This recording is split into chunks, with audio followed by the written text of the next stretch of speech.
Sir जी ਉਹਦੇ gear ਬਕਸੇ ਦੇ ਵਿੱਚ ਜਿਹੜੀਆਂ ਮੋਟੀਆਂ ਉਹਨਾਂ ਨੇ ਗਰਾਰੀਆਂ ਪਾ ਦਿੱਤੀਆਂ ਹੈ ਨਾ, ਜਿਹੜੇ ਮੋਟੇ ਉਹ ਚ ਗਰਾਰੇ ਪਾ ਦਿੱਤੇ ਆ। ਐਡੀ ਵੱਡੀਆਂ ਗਰਾਰੀਆਂ ਤੇ ਹਾਰਵੈਸਟਰ ਕੰਬਾਈਨ ਚ ਨਹੀਂ ਹੈਗੀ। ਇੱਕ ਤੁਹਾਨੂੰ ਖੂਬੀ ਹੋਰ ਦੱਸਾਂਗੇ, ਪਾਕਿਸਤਾਨ ਦੇ ਵਿੱਚ ਜਿੰਨੇ ਟਰੈਕਟਰ ਹੈ ਕਿਸੇ ਟਰੈਕਟਰ ਦਾ ਹਾਈਡ੍ਰੋਲਿਕ ਪੰਪ ਨੂੰ ਗੇਅਰ ਨਹੀਂ ਲੱਗਾ। ਯਾਨੀ ਕਿ ਟਰੈਕਟਰ ਤੁਸੀਂ ਚਲਾਈ ਜਾ ਰਹੇ ਜੇ ਨਾ, ਰੋਡ ਤੇ ਚੱਲਦਾ ਪਿਆ ਤੇ ਤੁਹਾਡਾ ਹਾਈਡ੍ਰੋਲਿਕ ਪੰਪ ਚੱਲ ਰਿਹਾ ਹੈ। ਹਾਂਜੀ, ਤੁਸੀਂ ਡਿਸਕਾ ਮਾਰਨ ਦਾ ਤੇ ਹਾਈਡ੍ਰੋਲਿਕ ਪੰਪ ਚੱਲ ਰਿਹਾ ਹੈ। ਤੁਸੀਂ ਕੋਈ ਹੋਰ ਕੰਮ ਕਰ ਰਹੇ ਜੇ, ਤੁਹਾਡਾ ਹਾਈਡ੍ਰੋਲਿਕ ਪੰਪ ਚੱਲ ਰਿਹਾ ਹੈ। ਉਹ ਹਾਈਡ੍ਰੋਲਿਕ ਪੰਪ ਚੱਲ ਕੇ ਨਾ ਖਤਮ ਹੋ ਜਾਂਦਾ। ਅਸੀਂ ਉਹਦੇ ਵਿੱਚ ਵੀ ਗੇਅਰ ਲਾ ਦਿੱਤਾ ਸੀ। ਜਦੋਂ ਹਾਈਡ੍ਰੋਲਿਕ ਪੰਪ ਦੀ ਲੋੜ ਹੋਏ ਹਾਈਡ੍ਰੋਲਿਕ ਪੰਪ ਚਲਾਓ, ਨਹੀਂ ਤੇ ਹਾਈਡ੍ਰੋਲਿਕ ਪੰਪ ਖਲੋਤਾ ਰਹੇ। 10 ਸਾਲ ਪੰਪ ਹੀ ਨਾ ਖਰਾਬ ਹੋਏ, 20 ਸਾਲ ਪੰਪ ਹੀ ਨਾ ਖਰਾਬ ਹੋਏ। ਔਰ ਇਹਦਾ ਫਰਾਈ ਵੀਲ ਜਿਹੜਾ ਹੈ ਨਾ, ਜਿੰਨੇ ਪਾਕਿਸਤਾਨ 'ਚ ਟਰੈਕਟਰ ਆਏ ਹੈ ਨਾ, ਸਭ ਤੋਂ ਵੱਡਾ ਫਰਾਈ ਵੀਲ ਇਹਦਾ। ਇਸ ਤੋਂ ਵੱਡਾ ਫਰਾਈ ਵੀਲ ਕਿਸੇ ਟਰੈਕਟਰ 'ਚ ਨਹੀਂ। ਜਾਂ ਐਰਾ ਸੀ ਤੇ ਜਾਂ ਇੱਕ ਵਾਲਦ ਸਾਹਿਬ ਸਾਡੇ ਦੱਸਦੇ ਸੀ ਇੱਕ ਜ਼ਦਰੂਗਲ ਸੀ, ਜ਼ਦਰੂਗਲ ਟਰੈਕਟਰ ਸੀ, ਉਹਦਾ ਫਰਾਈ ਵੀਲ ਵੱਡਾ ਸੀ ਤੇ ਸਭ ਤੋਂ ਬਹੁਤਾ ਜ਼ੋਰ ਇਹੋ ਹੀ ਟਰੈਕਟਰ ਲਾਉਂਦੇ। ਫਰਾਈ ਵੀਲ ਇੰਟਰਨੈਸ਼ਨਲ ਦਾ ਹੀ ਹੈ। ਇੰਜਨ 65 ਹਾਰਸ ਪਾਵਰ ਹੈ ਤੇ ਕਲਚ ਪਲੇਟ ਔਰ ਪ੍ਰੈਸ਼ਰ ਪਲੇਟ ਵੀ ਜਿਹੜੀ ਉਹਦੀ ਆਪਣੀ ਹੈ। ਉਸ ਵਜ੍ਹਾ ਨਾਲ ਉਸ ਟਰੈਕਟਰ ਦੀ ਖਿਚਾਈ ਬਹੁਤ ਵੱਧ ਗਈ। ਉਹਦਾ ਫਰਾਈ ਵੀਲ ਬਹੁਤ ਭਾਰਾ, ਉਹਦੇ ਓਰੀਜਨਲ ਨਾਲੋਂ ਵੀ ਡਿਊੜਾ ਫਰਾਈ ਵੀਲ ਹੋ ਗਿਆ। ਸਟੀਅਰਿੰਗ ਜੈਕ ਜਿਹੜਾ ਹੈ ਨਾ, ਉਰੋਂ ਕਿਸੇ ਨੂੰ ਸਟੀਅਰਿੰਗ ਜੈਕ ਦਾ ਪਤਾ ਹੀ ਨਹੀਂ ਸੀ ਕਿ ਆ ਜਿਹੜਾ ਐਂਡ ਨਾਲ ਚੱਲਦਾ। ਅੱਛਾ, ਆ ਜਿਹੜਾ ਸਾਈਡ ਤੇ ਜੈਕ ਸੀ ਨਾ, ਉਰੋਂ ਟਰੈਕਟਰ 'ਚ ਆਇਆ ਹੀ ਨਹੀਂ ਸੀ। ਉਰੋਂ ਟਰੈਕਟਰ 'ਚ ਜੈਕ ਨਹੀਂ ਸੀ ਆਇਆ। ਆ ਜੈਕ ਜਿਹੜਾ ਸਾਈਡ ਵਾਲਾ ਸਿਰਫ ਲਿਫਟਰਾਂ 'ਚ ਹੁੰਦਾ ਸੀ। ਅਸੀਂ ਉੱਥੇ ਗਏ ਸਰਗੋਧੇ ਤੇ ਉੱਥੇ ਆ ਜੈਕ ਸਾਨੂੰ ਲੱਭ ਗਿਆ ਇਟਲੀ ਦਾ। ਤੇ ਉਹ ਕਬਾੜੀਆਂ ਨੂੰ ਵੀ ਨਹੀਂ ਸੀ ਪਤਾ ਉਹ ਸਰਗੋਧੇ ਦਾ ਕੀ ਬਲਾ ਹੈ, ਕਿਸ ਤਰ੍ਹਾਂ ਚੱਲੇਗਾ। ਅਸੀਂ ਜਨਾਬ 500 ਰੁਪਏ ਦਾ ਜੈਕ ਲੈ ਆਂਦਾ, ਸਿਰਫ 500 ਦਾ। ਅੱਛਾ, 500 ਦਾ ਜੈਕ ਲਿਆ ਕੇ ਉਹਦੇ ਥੱਲੇ ਫਿੱਟ ਕੀਤਾ ਤੇ ਉਹ ਜਿਹੜਾ ਸਟੀਅਰਿੰਗ ਪੰਪ ਲੱਗਾ ਹੋਇਆ, ਜਿਹੜਾ ਹਜੇ ਵੀ ਲੱਗਾ ਹੋਇਆ ਨਾ, ਗੋਲ ਜਿਹਾ ਸਟੀਅਰਿੰਗ ਪੰਪ, ਉਹ ਕਿੰਨੇ ਸਾਲ ਹੋ ਗਿਆ ਹਜੇ ਤੱਕ ਚੱਲਦਾ ਪਿਆ। ਉਹ ਸਟੀਅਰਿੰਗ ਪੰਪ 200 ਰੁਪਏ ਦਾ ਲਿਆਂਦਾ ਸੀ। 98 ਚ 50,000 ਦਾ ਟਰੈਕਟਰ ਲਿਆ ਸੀ। ਫਿਰ ਅਸੀਂ ਇਹਨੂੰ ਓਵਰਆਲ ਕੀਤਾ, ਇਹਦੇ ਤੇ ਟਾਇਰ ਪਾਏ, ਉਰੋਂ 50,000 ਦੇ ਤੇ ਟਾਇਰ ਪਏ ਸੀ। ਇੰਜਨ ਓਵਰਆਲ ਕੀਤਾ, ਸਾਰਾ ਕਰਾ ਕੇ ਇਹ ਟਰੈਕਟਰ ਅਸੀਂ 2 ਲੱਖ ਰੁਪਏ ਦਾ ਵੇਚ ਦਿੱਤਾ। ਅੱਛਾ, अस्सलाम वालेकुम दोस्तों, अपना चैनल पीके यूट्यूब चैनल च खुश आमदीद। दोस्तों अज असी मौजूद हाँ जी नदीम बदर आटो इंजीनियरिंग बड़की रोड लाहौर। एक मैं वीडियो पाई सी जी, 2 दिन पहला जिला कसूर दे विच गए सी ते ट्रैक्टर सी जी कोई वाह वाही होड़ी नस्ल दा। ते नदीम साहब ने वीडियो देखी है तो फौरी मेरे नाल राबता किया जी, मेरे को आओ मैं तुहानूं इहदी पूरी तारीख ही दसदा, मैं इहदी जिहड़ी हिस्टरी है तुहाडे नाल शेयर करदे हां। नदीम साहब ने कहा जी ये साडी जवानी दा ट्रैक्टर है। बाकी इन्हां नाल गलबात करदे हां। अस्सलाम वालेकुम जी। वालेकुम सलाम जी। नदीम साहब की हाल जी, ठीक ठाक हो? शुक्र है अल्लाह दा जी। अच्छा नदीम साहब तुसीं वीडियो देखी ते फौरी मेरे नाल राबता कीता है। हाँ जी, हाँ जी, ट्रैक्टर बारे दसो सानू। हाँ जी, वो ट्रैक्टर जी इंटरनेशनल है। अच्छा, जेड़ा तुसीं बाला साहब लाया सी, पूरा नाम है मिक्रोमैक इंटरनेशनल, ठीक है। अच्छा, B614। ठीक हो गया, ठीक है। आ इंटरनेशनल ट्रैक्टर साडे वालद साहब ने जरी यूनिवर्सिटी फैसलाबाद तो 50,000 रुपए का खरीदिया सी। अच्छा जी, चालू हालत च नहीं, बंद, खराब। अच्छा, खराब लिया सी। 50,000 का ट्रैक्टर लिया सी। किहड़ी सन दी गल है? आ सन गल हैगी जी 97-98 दी। 97-98 च 50,000 का ट्रैक्टर लिया सी। फिर असीं इहनूं ओवरआल कीता, ਇਹਦੇ ਤੇ ਟਾਇਰ ਪਾਏ, ਉਰੋਂ 50,000 ਦੇ ਤੇ ਟਾਇਰ ਪਏ ਸੀ। ਇੰਜਨ ਓਵਰਆਲ ਕੀਤਾ, ਸਾਰਾ ਕਰਾ ਕੇ ਇਹ ਟਰੈਕਟਰ ਅਸੀਂ 2 ਲੱਖ ਰੁਪਏ ਦਾ ਵੇਚ ਦਿੱਤਾ। 2 ਲੱਖ ਦਾ ਵੇਚ ਦਿੱਤਾ ਤੇ ਟਰੈਕਟਰ ਦੇ ਵਿੱਚ ਇਹਦਾ ਹੈਗਾ ਸੀ, ਇਹਦੀ ਸਪੀਡ ਜਿਹੜੀ ਸੀ ਉਹ 70 ਕਿਲੋਮੀਟਰ ਟਾਪ ਗੇਅਰ ਦੇ ਵਿੱਚ ਹੈਗੀ ਸੀ। ਤੇ ਆ ਪਹਿਲਾ ਗੇਅਰ, ਦੂਸਰਾ ਗੇਅਰ, ਤੀਸਰੇ ਗੇਅਰ 'ਚ ਵੀ ਹਾਲਤ ਡਿਸਕਾ ਖਿੱਚ ਲੈਂਦਾ। ਵਾਹ। ਔਰ ਇਹਦੀ ਟਰੈਕਟਰ ਦੀ ਇੰਨੀ ਲੰਬਾਈ ਹੈ, ਇਹਦੇ ਵਿੱਚ ਇਹਦੀ ਖਿਚਾਈ ਜਿਹੜੀ ਆ, ਔਰ ਇਹਦਾ ਫਰਾਈ ਵੀਲ ਜਿਹੜਾ ਹੈ ਨਾ, ਜਿੰਨੇ ਪਾਕਿਸਤਾਨ 'ਚ ਟਰੈਕਟਰ ਆਏ ਹੈ ਨਾ, ਸਭ ਤੋਂ ਵੱਡਾ ਫਰਾਈ ਵੀਲ ਇਹਦਾ ਹੈ। ਇਸ ਤੋਂ ਵੱਡਾ ਫਰਾਈ ਵੀਲ ਕਿਸੇ ਟਰੈਕਟਰ 'ਚ ਨਹੀਂ। ਜਾਂ ਐਰਾ ਸੀ ਤੇ ਜਾਂ ਇੱਕ ਵਾਲਦ ਸਾਹਿਬ ਸਾਡੇ ਦੱਸਦੇ ਸੀ ਇੱਕ ਜ਼ਦਰੂਗਲ ਸੀ, ਜ਼ਦਰੂਗਲ ਟਰੈਕਟਰ ਸੀ, ਉਹਦਾ ਫਰਾਈ ਵੀਲ ਵੱਡਾ ਸੀ ਤੇ ਸਭ ਤੋਂ ਬਹੁਤਾ ਜ਼ੋਰ ਇਹੋ ਹੀ ਟਰੈਕਟਰ ਲਾਉਂਦੇ ਸੀ। ਅੱਛਾ, ਇਹ ਬੁਲਾਰਸ ਤੋਂ ਵੀ ਵੱਧ, ਬੁਲਾਰਸ ਤੋਂ ਵੀ ਵੱਡਾ ਫਰਾਈ ਵੀਲ ਹੈ ਜੀ। ਕਿ ਇਹਦੇ ਵਿੱਚ ਜਿਹੜਾ ਇੰਜਨ ਆਇਆ ਸੀ ਨਾ, ਉਹ ਸਲੋ ਸਪੀਡ ਆਇਆ ਸੀ, ਕੋਈ 1800 ਚੱਕਰਾਂ ਦਾ ਆਇਆ ਸੀ। ਉਹਦਾ ਸਟੋਕ ਮੈਸੀ ਨਾਲੋਂ ਵੀ ਲੰਬਾ ਸੀ। ਵਾਹ। ਤੇ ਫਿਰ ਉਹ ਵੇਚਿਆ, ਕੁਛ ਅਰਸਾ ਉਹਨਾਂ ਨੇ ਚਲਾਇਆ, ਕੁਛ ਅਰਸਾ ਚੱਲ 2 ਸਾਲ ਚੱਲਿਆ ਕਿ 2.5 ਸਾਲ ਚੱਲਿਆ, ਉਹਦੀ ਨਾ ਕਰੈਂਕ ਟੁੱਟ ਗਈ। ਇਹਦੀ ਕਰੈਂਕ ਹੈਗੀ ਸੀ 3 ਮਹੀਨਾ ਵਾਲੀ।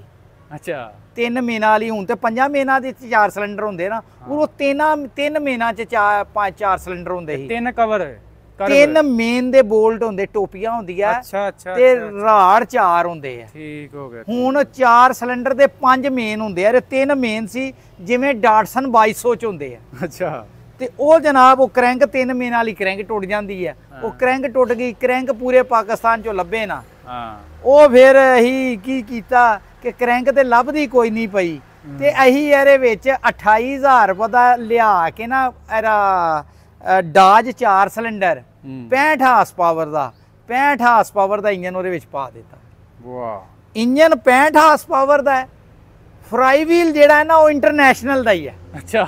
ਫਰਾਈ ਵੀਲ ਇੰਟਰਨੈਸ਼ਨਲ ਦਾ ਹੀ ਹੈ, ਇੰਜਨ 65 ਹਾਰਸ ਪਾਵਰ ਹੈ। ਤੇ ਕਲਚ ਪਲੇਟ ਔਰ ਪ੍ਰੈਸ਼ਰ ਪਲੇਟ ਵੀ ਜਿਹੜੀ ਉਹਦੀ ਆਪਣੀ ਹੈ। ਉਸ ਵਜ੍ਹਾ ਨਾਲ ਉਸ ਟਰੈਕਟਰ ਦੀ ਖਚਾਈ ਬਹੁਤ ਵੱਧ ਗਈ। ਉਹਦਾ ਫਰਾਈ ਵੀਲ ਬਹੁਤ ਭਾਰਾ, ਉਹਦੇ ओरिजिनल ਨਾਲੋਂ ਵੀ ਡਿਊੜਾ ਫਰਾਈ ਵੀਲ ਹੋ ਗਿਆ। ਠੀਕ ਹੈ। ਫਿਰ ਉਸ ਤੋਂ ਬਾਅਦ ਉਹ ਜਨਾਬ ਟਰੈਕਟਰ ਜਿਵੇਂ ਦਿੱਤਾ, ਉਹਦਾ ਇੰਜਨ ਬਦਲਿਆ ਗਿਆ, ਉਹਦੀ ਟਾਪ ਗੇਅਰ ਦੇ ਵਿੱਚ ਸਪੀਡ ਹੋ ਗਈ 80 ਕਿਲੋਮੀਟਰ ਪਲੱਸ। ਅੱਛਾ। ਉਹ ਫਿਰ ਉਹ ਲੋਕਾਂ ਨੇ ਜਿਹੜੇ ਚਲਾਉਣ ਵਾਲੇ ਸੀ ਉਹਨਾਂ ਨੇ ਫਿਰ ਉਹਨੂੰ ਭਜਾਇਆ, ਉਹ ਤੇ ਬੱਸ ਨੂੰ ਡਾਹ ਨਹੀਂ ਸੀ ਦਿੰਦਾ। ਅੱਛਾ। ਉਹਨਾਂ ਨੇ ਜਨਾਬ ਇੱਕ ਤੇ ਨਹਿਰ 'ਚ ਸੁੱਟ ਦਿੱਤਾ। ਅੱਛਾ ਜੀ। ਇੱਕ ਤਾਂ ਸੜਕ ਦੇ ਨਾਲ ਚੱਕਾ ਲੱਗਾ ਸੀ, ਚੱਕੇ 'ਚ ਹੀ ਮਾਰ ਦਿੱਤਾ। ਵਾਹ ਜੀ। ਉਹ ਫਿਰ ਜਨਾਬ ਉਹਦਾ ਸਟੀਅਰਿੰਗ ਬਕਸੇ ਦੇ ਕੰਨ ਟੁੱਟ ਗਏ। ਉਹਦੀ ਅੱਗੋਂ ਅਗਲਾ ਜਿਹੜਾ ਫਰੰਟ ਰੈਪਰ ਅਗਲਾ ਹੈਗਾ ਸੀ, ਬਾਡੀ ਪਲਾਸਟਿਕ ਦੀ ਫਾਈਬਰ ਦੀ, ਉਹ ਟੁੱਟ ਗਈ। ਫਿਰ ਉਹ ਲੋਹੇ ਦੀ ਬਾਡੀ ਬਣਾਈ, ਉਹ ਵਿਚਲੀਆਂ ਬਾਡੀਆਂ ਤੇ ਉਹਨਾਂ ਨੇ ਗੈਪ ਕਰ ਦਿੱਤੀਆਂ ਨਾ, ਤੇ ਉਹ ਵਿਚਕਾਰ ਉੱਥੇ ਨੰਬਰ ਲਿਖਿਆ ਸੀ, ਉਹ ਜਿਵੇਂ ਗੈਪ ਕਰ ਦਿੱਤੀ। ਉਹ ਫਿਰ ਟਾਪੇ ਦੇ ਕੰਨ ਟੁੱਟ ਗਏ ਤੇ ਟਾਪੇ ਦੇ ਨਾ ਉਹ ਕੰਨ ਨਾ ਖਲੋਣ। ਅੱਛਾ। ਅਸੀਂ ਫਿਰ ਕੀ ਕੀਤਾ, ਉਹ ਬੰਦੇ ਨੇ ਟਰੈਕਟਰ ਸਾਨੂੰ ਵਾਪਸ ਕਰ ਦਿੱਤਾ। ਅੱਛਾ। ਅਸੀਂ ਆਖਿਆ ਠੀਕ ਹੈ ਵਾਪਸ ਦੇ ਦੇ। ਉਹਨੇ ਫਿਰ ਕੁਛ ਸਾਲ ਚਲਾਇਆ ਤੇ ਵਾਪਸ ਕੀਤਾ। ਉਹ ਮੇਰਾ ਹਾਲ 1.25 ਲੱਖ ਚ ਉਹ ਫਿਰ ਵਾਪਸ ਲੈ ਲਿੱਤਾ। ਅੱਛਾ। ਉਹਨੇ ਟਾਇਰ ਵੀ ਘਸਾ ਦਿੱਤੇ, ਸਾਰਾ ਕੁਝ ਕਰ ਦਿੱਤਾ, 1.25 ਲੱਖ ਚ ਫਿਰ ਵਾਪਸ ਲੈ ਲਿੱਤਾ। ਜਦ ਵਾਪਸ ਲੈ ਲਿੱਤਾ ਤੇ ਫਿਰ ਅਸੀਂ ਆਖਿਆ ਕੰਨ ਰੋਜ਼ ਟੁੱਟ ਜਾਂਦੇ ਆ, ਤੇ ਅਸੀਂ ਇਹਨੂੰ ਸਟੀਅਰਿੰਗ ਜੈਕ ਜਿਹੜਾ ਹੈ ਨਾ ਉਰੋਂ ਕਿਸੇ ਨੂੰ ਇਹ ਸਟੀਅਰਿੰਗ ਜੈਕ ਦਾ ਪਤਾ ਹੀ ਨਹੀਂ ਸੀ ਕਿ ਆ ਜਿਹੜਾ ਐਂਡ ਨਾਲ ਚੱਲਦਾ। ਅੱਛਾ ਅੱਛਾ ਅੱਛਾ। ਆ ਜਿਹੜਾ ਸਾਈਡ ਤੇ ਜੈਕ ਸੀ ਨਾ, ਉਰੋਂ ਟਰੈਕਟਰ 'ਚ ਆਇਆ ਹੀ ਨਹੀਂ ਸੀ। ਉਰੋਂ ਟਰੈਕਟਰ 'ਚ ਜੈਕ ਨਹੀਂ ਸੀ ਆਇਆ। ਆ ਜੈਕ ਜਿਹੜਾ ਸਾਈਡ ਵਾਲਾ ਸਿਰਫ ਲਿਫਟਰਾਂ 'ਚ ਹੁੰਦਾ ਸੀ। ਅਸੀਂ ਉੱਥੇ ਗਏ ਸਰਗੋਧੇ, ਤੇ ਉੱਥੇ ਆ ਜੈਕ ਸਾਨੂੰ ਲੱਭ ਗਿਆ ਇਟਲੀ ਦਾ, ਤੇ ਉਹ ਕਬਾੜੀਆਂ ਨੂੰ ਵੀ ਨਹੀਂ ਸੀ ਪਤਾ ਉਹ ਸਰਗੋਧੇ ਦਾ ਕੀ ਬਲਾ ਹੈ, ਕਿਸ ਤਰ੍ਹਾਂ ਚੱਲੇਗਾ। ਅਸੀਂ ਜਨਾਬ 500 ਰੁਪਏ ਦਾ ਜੈਕ ਲੈ ਆਂਦਾ, ਸਿਰਫ 500 ਦਾ। ਅੱਛਾ। 500 ਦਾ ਜੈਕ ਲਿਆ ਕੇ ਉਹਦੇ ਥੱਲੇ ਫਿੱਟ ਕੀਤਾ, ਤੇ ਉਹ ਜਿਹੜਾ ਸਟੀਅਰਿੰਗ ਪੰਪ ਲੱਗਾ ਹੋਇਆ, ਜਿਹੜਾ ਹਜੇ ਵੀ ਲੱਗਾ ਹੋਇਆ ਨਾ ਗੋਲ ਜਿਹਾ ਸਟੀਅਰਿੰਗ ਪੰਪ, ਉਹ ਕਿੰਨੇ ਸਾਲ ਹੋ ਗਿਆ ਹਜੇ ਤੱਕ ਚੱਲਦਾ ਪਿਆ। ਉਹ ਸਟੀਅਰਿੰਗ ਪੰਪ 200 ਰੁਪਏ ਦਾ ਲਿਆਂਦਾ ਸੀ। ਅੱਛਾ ਜੀ। ਉਹ ਟੋਯੋਟਾ ਦਾ ਸਟੀਅਰਿੰਗ ਪੰਪ ਹੈ। ਉਹ ਲਿਆ ਕੇ ਸਟੀਅਰਿੰਗ ਪੰਪ ਫਿੱਟ ਕੀਤਾ, ਇੱਥੇ ਉਹ ਸਕ੍ਰੈਪ ਚੋਂ ਬੋਤਲ ਫੜ ਕੇ ਤੇ ਉਹ ਲਾ ਦਿੱਤੀ, ਤੇ ਜਨਾਬ ਸਟੀਅਰਿੰਗ ਪਾਵਰ ਹੋ ਗਿਆ। ਆਹੋ ਕਾਲੀ ਜੀ ਬੋਤਲ ਲੱਗੀ। ਫਿਰ ਉਹ ਟਾਪਾ ਵੀ ਟੁੱਟਣੋਂ ਹਟ ਗਿਆ। ਫਿਰ ਉਹਦੇ ਵਿੱਚ ਇੱਕ ਮਸਲਾ ਆ ਗਿਆ ਕਿ ਉਹਦੇ ਇੰਜਨ ਦੇ ਵਿੱਚ ਨਾਲ ਸਟੀਅਰਿੰਗ ਹਾਈਡ੍ਰੋਲਿਕ ਪੰਪ ਲੱਗਾ ਸੀ। ਅੱਛਾ ਅੱਛਾ। ਪਿਛਲੇ ਹਿੱਸੇ 'ਚ ਉਹਦੇ ਹਾਈਡ੍ਰੋਲਿਕ ਪੰਪ ਹੈਗਾ ਨਹੀਂ ਸੀ। ਅਸੀਂ ਫਰੰਟ ਤੇ ਹਾਈਡ੍ਰੋਲਿਕ ਪੰਪ ਲਾ ਦਿੱਤਾ। ਉਹ ਜਨਾਬ ਜਿਵੇਂ ਗੱਡੀ ਚੱਲੇ ਨਾ ਤੇ ਗਰਮ ਹੋ ਜੇ ਤੇਲ, ਤੇ ਉਹ ਜਨਾਬ ਹਾਈਡ੍ਰੋਲਿਕ ਕੰਮ ਨਾ ਕਰੇ। ਲੇਜ਼ਰ ਕਰਾ ਪਾਇਆ, 2 ਘੰਟੇ ਚੱਲੇ ਤੇ ਤੇਲ ਗਰਮ ਹੋ ਜੇ। ਅਸੀਂ ਫਿਰ ਕੀ ਕੀਤਾ ਕਿ ਅਸੀਂ ਆਖਿਆ ਕਿ ਸਭ ਤੋਂ ਚੰਗਾ ਦੁਨੀਆ ਦਾ ਜਿਹੜਾ ਹਾਈਡ੍ਰੋਲਿਕ ਪੰਪ ਹੈ ਨਾ, ਉਹ ਮੈਸੀ ਟਰੈਕਟਰ ਦਾ। ਉਹ ਜਨਾਬ ਹਾਈਡ੍ਰੋਲਿਕ ਪੰਪ ਜਿਹੜਾ ਹੈ ਨਾ, ਉਹਦੇ ਹਾਂਡੇ ਦੇ ਵਿੱਚ ਫਿੱਟ ਕਰ ਦਿੱਤਾ। ਅੱਛਾ। ਮੈਸੀ ਟਰੈਕਟਰ ਦਾ ਪੰਪ, ਹਾਈਡ੍ਰੋਲਿਕ ਪੰਪ ਉਹਦੇ ਹਾਂਡੇ 'ਚ ਫਿੱਟ ਕਰ ਦਿੱਤਾ। ਫਿਰ ਇੱਕ ਤੁਹਾਨੂੰ ਖੂਬੀ ਹੋਰ ਦੱਸਾਂਗੇ, ਪਾਕਿਸਤਾਨ ਦੇ ਵਿੱਚ ਜਿੰਨੇ ਟਰੈਕਟਰ ਹੈ ਕਿਸੇ ਟਰੈਕਟਰ ਦਾ ਹਾਈਡ੍ਰੋਲਿਕ ਪੰਪ ਨੂੰ ਗੇਅਰ ਨਹੀਂ ਲੱਗਾ। ਅੱਛਾ। ਯਾਨੀ ਕਿ ਟਰੈਕਟਰ ਤੁਸੀਂ ਚਲਾਈ ਜਾ ਰਹੇ ਜੇ ਨਾ, ਰੋਡ ਤੇ ਚੱਲਦਾ ਪਿਆ ਤੇ ਤੁਹਾਡਾ ਹਾਈਡ੍ਰੋਲਿਕ ਪੰਪ ਚੱਲ ਰਿਹਾ। ਹਾਂਜੀ। ਤੁਸੀਂ ਡਿਸਕਾ ਮਾਰਨ ਦਾ ਤੇ ਹਾਈਡ੍ਰੋਲਿਕ ਪੰਪ ਚੱਲ ਰਿਹਾ। ਤੁਸੀਂ ਕੋਈ ਹੋਰ ਕੰਮ ਕਰ ਰਹੇ ਜੇ, ਤੁਹਾਡਾ ਹਾਈਡ੍ਰੋਲਿਕ ਪੰਪ ਚੱਲ ਰਿਹਾ। ਉਹ ਹਾਈਡ੍ਰੋਲਿਕ ਪੰਪ ਚੱਲ ਕੇ ਨਾ ਖਤਮ ਹੋ ਜਾਂਦਾ। ਅਸੀਂ ਉਹਦੇ ਵਿੱਚ ਵੀ ਗੇਅਰ ਲਾ ਦਿੱਤਾ ਸੀ। ਜਦੋਂ ਹਾਈਡ੍ਰੋਲਿਕ ਪੰਪ ਦੀ ਲੋੜ ਹੋਏ ਹਾਈਡ੍ਰੋਲਿਕ ਪੰਪ ਚਲਾਓ, ਨਹੀਂ ਤੇ ਹਾਈਡ੍ਰੋਲਿਕ ਪੰਪ ਖਲੋਤਾ ਰਹੇ। 10 ਸਾਲ ਪੰਪ ਹੀ ਨਾ ਖਰਾਬ ਹੋਏ, 20 ਸਾਲ ਪੰਪ ਹੀ ਨਾ ਖਰਾਬ ਹੋਏ। ਨਦੀਮ ਸਾਹਿਬ ਬੰਦਾ ਆਂਦਾ ਇਹ ਖਰਾਬ ਹੁੰਦਾ ਹੀ ਨਹੀਂ ਟਰੈਕਟਰ। ਆਂਦਾ ਮੈਂ ਕਿਹਾ ਭਾਈ ਸਪੇਅਰ ਪਾਰਟ ਕਿੱਥੋਂ ਮਿਲਦੇ? ਆਂਦਾ ਇਹ ਖਰਾਬ ਹੀ ਨਹੀਂ ਹੁੰਦਾ। ਉਹ ਦੱਸਣ ਦੇ ਹੈ ਨਾ, ਹੁਣ ਹਾਈਡ੍ਰੋਲਿਕ ਪੰਪ ਨੂੰ ਜੋ ਗੇਅਰ ਲੱਗ ਜਾਏ, ਮੈਸੀ ਟਰੈਕਟਰ ਦੇ ਪੰਪ ਨੂੰ ਗੇਅਰ ਲੱਗ ਜਾਏ, ਉਹਨੇ ਖਰਾਬ ਕਿੱਥੋਂ ਹੋਣਾ? ਆ ਖਰਾਬ ਹੁੰਦੇ ਆ, ਰੋਡ ਤੇ ਲਗੇ ਜਾ ਰਹੇ। ਹੁਣ ਟਰਾਲੀ ਤੁਸੀਂ ਲਈ ਜਾ ਰਹੇ ਜੇ, ਹਾਈਡ੍ਰੋਲਿਕ ਪੰਪ ਦੀ ਲੋੜ ਹੀ ਨਹੀਂ, ਹਾਈਡ੍ਰੋਲਿਕ ਪੰਪ ਚੱਲਣ ਦੇ ਆ। ਚੱਲਣ ਡਿਆ ਤੁਸੀਂ ਡਿਸਕਾਂ ਮਾਰਨ ਦਾ ਜੇ ਹਾਈਡ੍ਰੋਲਿਕ ਪੰਪ ਚੱਲਣ ਦੇ ਆ ਉਹਦਾ ਤੁਸੀਂ ਡਿਸਕਾਂ ਮਾਰਨੀਆਂ ਹਾਈਡ੍ਰੋਲਿਕ ਪੰਪ ਬੰਦ ਕਰ ਦਿਓ ਉਹਦੇ ਵਿੱਚ ਤੁਸੀਂ ਰੋਡ ਤੇ ਚੱਲਣਾ ਹਾਈਡ੍ਰੋਲਿਕ ਪੰਪ ਬੰਦ ਕਰ ਦਿਓ ਉਹ ਹਾਈਡ੍ਰੋਲਿਕ ਪੰਪ ਤੇ ਸਾਲਾਂ ਦੇ ਸਾਲ ਜਿਹੜੇ ਪੰਪ ਨੇ 10 ਸਾਲ ਚੱਲਣਾ ਉਹ 30 ਸਾਲ ਚੱਲ ਜਾਏਗਾ 30 ਸਾਲ ਚੱਲ ਜੇ ਉਹਦੇ ਵਿੱਚ ਜਿਹੜੀ ਅਸਲ ਖੂਬੀ ਹੈ ਉਹ ਤੇ ਤੁਹਾਨੂੰ ਉਹਨਾਂ ਦੱਸੀ ਨਹੀਂ ਮੈਂ ਤਾਂ ਤੁਹਾਨੂੰ ਇੱਕ ਇੱਕ ਚੀਜ਼ ਗਿਣ ਕੇ ਦੱਸ ਦਾਂਗਾ ਫਿਰ ਉਹ ਜਨਾਬ ਅਸੀਂ ਤਿਆਰ ਕਰ ਦਿੱਤਾ ਆ ਸਾਡੇ ਵਾਲਦ ਸਾਹਿਬ ਨੇ ਸਾਡੀ ਨਿਗਰਾਨੀ ਕੀਤੀ ਸੀ ਕਰਨ ਵਾਲੇ ਅਸੀਂ ਸੀ ਉਰੋਂ ਮੈਂ ਖੁਦ ਹੱਥੀਂ ਕੰਮ ਕਰਨਾ ਸੀ ਤੇ ਸਲੀਮ ਸਾਹਿਬ ਕਰਦੇ ਅੱਛਾ ਅਸੀਂ 2 ਬੰਦੇ ਕਰਨ ਵਾਲੇ ਸੀ ਤੇ ਨਾਲ ਮੁੰਡੇ ਹੁੰਦੇ ਸੀ ਤੇ ਸਾਡੇ ਵਾਲਦ ਸਾਹਿਬ ਨੇ ਸਾਡੀ ਨਿਗਰਾਨੀ ਕੀਤੀ ਤੇ ਉਹ ਟਰੈਕਟਰ ਤਿਆਰ ਕੀਤਾ ਉਹ ਸਾਡੇ ਵਾਲਦ ਸਾਹਿਬ ਦੇ ਦੌਰ ਦਾ ਤਿਆਰ ਹੋਇਆ ਹੈ ਅੱਛਾ ਬਾਕੀ ਨਦੀਪ ਸਾਹਿਬ ਆਂਦੇ 50 ਸਾਲ ਉਹ ਪਿਛਲੇ ਹਿੱਸਾ ਨਹੀਂ ਖੁੱਲਦਾ ਉਹਦਾ ਮੈਂ ਕਹਿੰਦਾ 80 ਸਾਲ ਨਹੀਂ ਖੁੱਲਦਾ ਅੱਛਾ ਜੀ 80 ਸਾਲ ਨਹੀਂ ਦੇਖੋ 62 ਮਾਡਲ ਹੈ ਹਾਂ 62 ਮਾਡਲ ਹੈ